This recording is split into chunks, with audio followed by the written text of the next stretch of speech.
Now, we had a bit of a lesson in the Boundaries Committee of Parliament yesterday,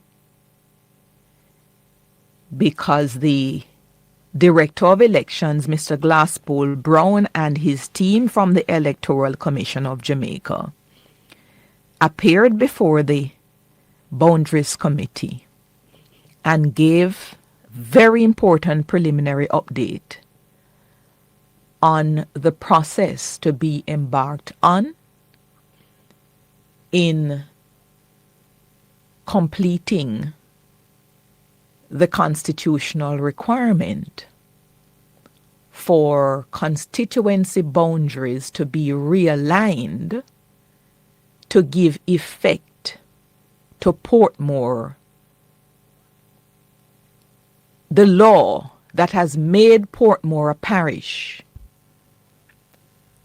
And Glasspool Brown explained the process the ECJ will undergo to realign constituency boundaries to fit the Portmore parish boundary. And the interesting thing which he sought to get from the local government ministry is a description of the new St. Catherine parish boundary, because Portmore is being eked out of St. Catherine as we knew it. Here's Glasspool. Do you wish to have the break and then we go to the clip? All right, let's go to Glasspool Brown with his explanation before the Boundaries Committee. The commission was asked, based on correspondence that we received from you, Chair, to give what we regard as a clear update in terms of where we are, in terms of the instruction that we got from you. And therefore, they say to the committee that our work is guided by what is required of us in Section 67 of the Constitution. The Commission, that the Electoral Commission of Jamaica, requires us to establish an interface between the Commission and the Standing Committee of Boundary. That has been done because we have received the instruction from the committee. And we, in the interim though, we have written to the Ministry of Labour, Ministry of Local Government, to so get the new boundary for the redefined St. Catherine. And could you repeat that? Could you repeat that sentence? You have written to the Ministry of Labour, so local government, in order to get the new boundary for St. Catherine. Because as you would appreciate, that Portmore was a part of the old St. Catherine. So therefore, there's a new boundary, the description for the new St. Catherine. And that would have to be gazetted, as is per the norm with the other parishes. So we await that aspect of it. Is that bit better now? Okay. We have started the work in terms of the preparation, as was instructed, to apply what is known as the GIS technology, and field work. We are about to embark on the field work for the new boundary and generate the relevant maps. The ECJ guideline, as was agreed by the Commission, that it should be for boundary alignment, will guide the way we proceed going forward. Members, the key step involved the establishment of a formal procedure for reaching and recording agreements, along with the establishment of what is known as the Parish Boundary Forum, or in ours the PBF, which will be chaired by a senior returning officer from the parish. That person will be appointed by me, the Director of Election. The PBF will be, as according to the guidelines, will be supported by a Parish Boundary Advisory Committee, the PBAC, which also will be chaired by a senior returning officer from the parish, appointed by me, the Director of Election. The ECJ will provide the necessary guidance and GIS technology support and electronic and paper mapping throughout the project to assist all stakeholders throughout the project.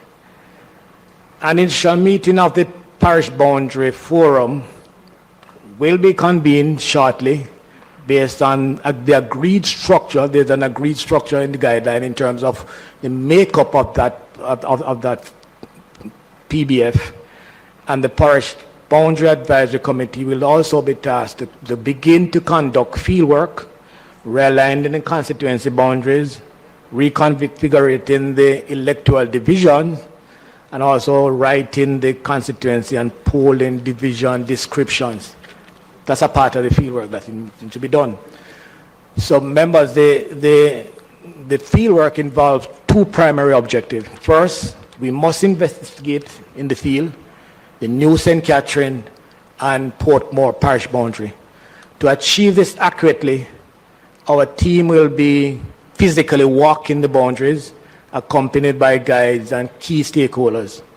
And secondly, it is critical that when we do that work, we capture the GPS coordinates for the new polling division boundaries within the parishes of St. Catherine and Portmore.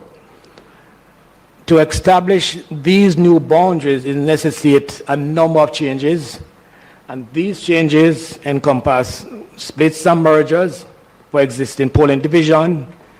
It also will require the renumbering and potential renaming of St. Catherine constituencies affected by the alignment.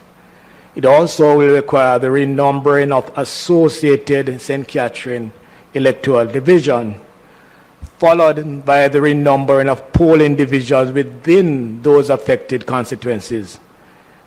And it has to be agreed upon the official naming and numbering of the three designated Portmore constituencies.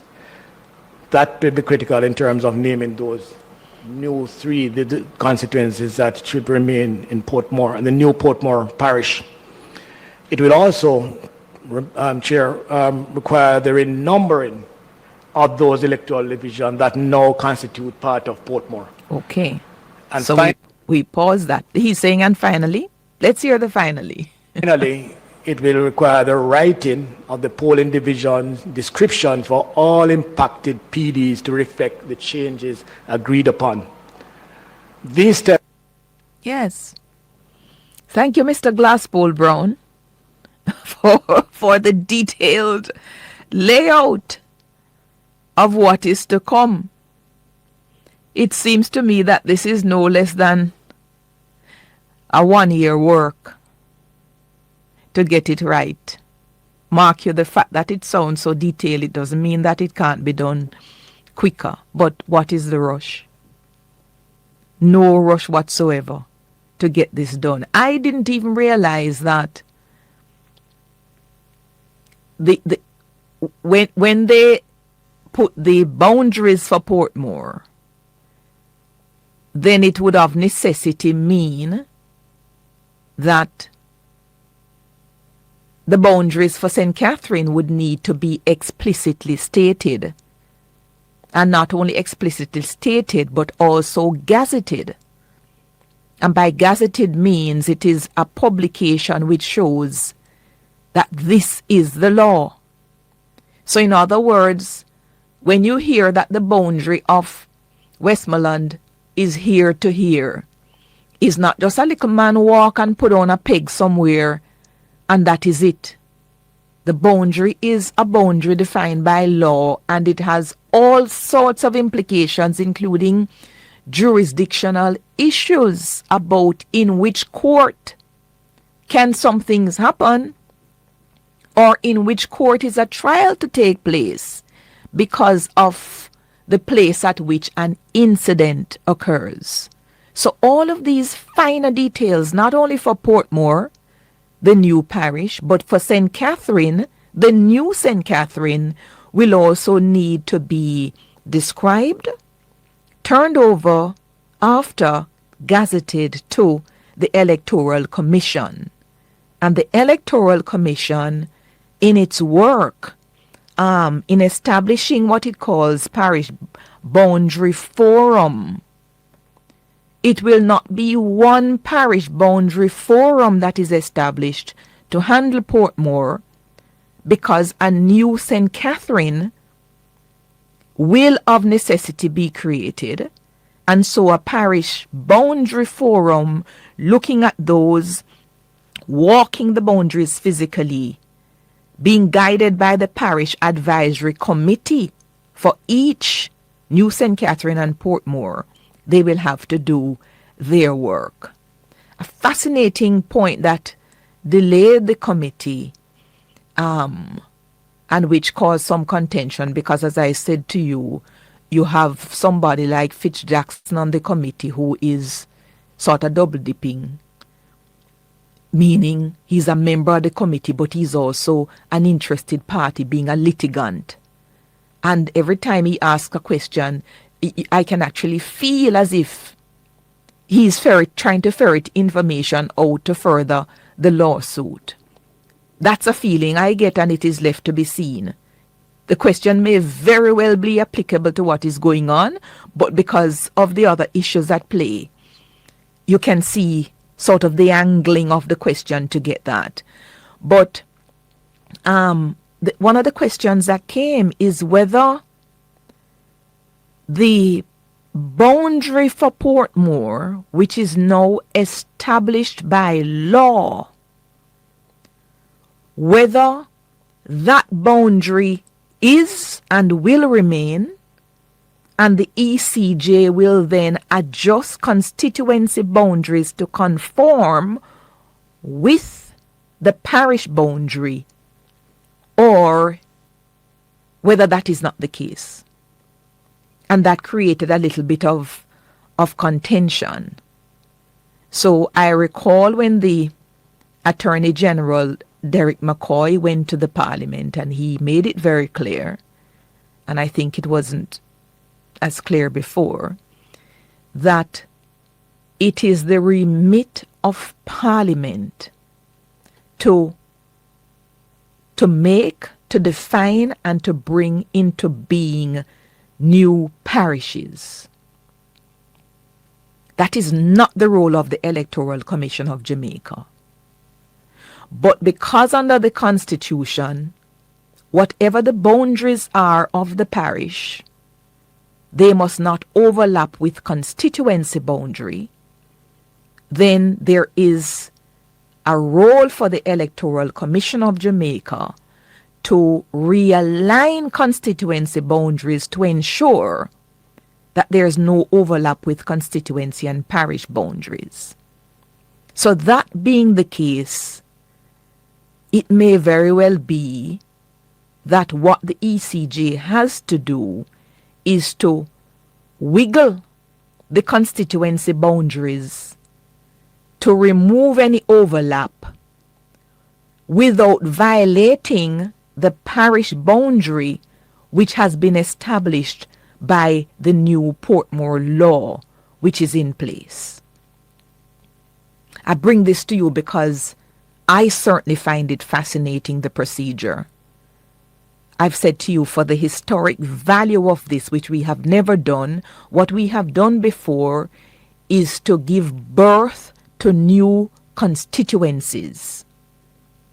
Now we are doing new parishes, new parish, which of necessity also leads us to have a new St. Catherine, and it may very well mean that we may have new constituencies because of the realignment. So just watching the process and understanding the tedium of it becomes a learning moment, yeah, for all of us. The last thing I will mention this morning, briefly, without going into all of those details. There used to be a time when a letter written to a particular entity or individual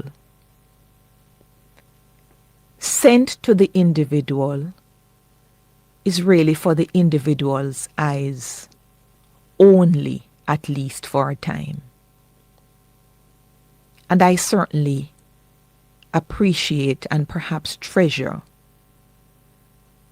those times. A lot of what is going on now it is too much of a performance. You cannot be writing letters for entities and you turn around and publishing the letters to all. Yeah? A letter is supposed to be a letter for the recipient. And we keep violating some principles. So when we're writing to somebody, it appears as if we're writing to the world at large. We don't need to operate in this kind of way. We need to pull back. Some things are better done in the quiet. So this situation that is now taking place at the Integrity Commission concerning an acting director of corruption prosecution, and I'm not even going to go into some of those issues yet. At the appropriate time, I will speak my mind on that, because I have been privy to some information. But processing is important. But this particular institution is being dragged by a lot of matters that cause people to raise concerns because of how things are operating. Everybody is quick to go public. Nobody is willing to listen. Let me send this letter in private and see if there's any merit in an investigation being done. Or the recipient of the letter doesn't appear to have an interest in investigating what is contained in the letter and writing back privately. And until something is not done, then you go public. Let us return to those days when a letter is supposed to go to the recipient. And if you intend to publish to the entire world, don't even put it under the guise of a letter. The old principles on which the world stood, they are not necessarily bad even in the 21st century. Stay with us. Clear your barrels and personal shipments with ease and convenience. Request a customs contactless clearance today.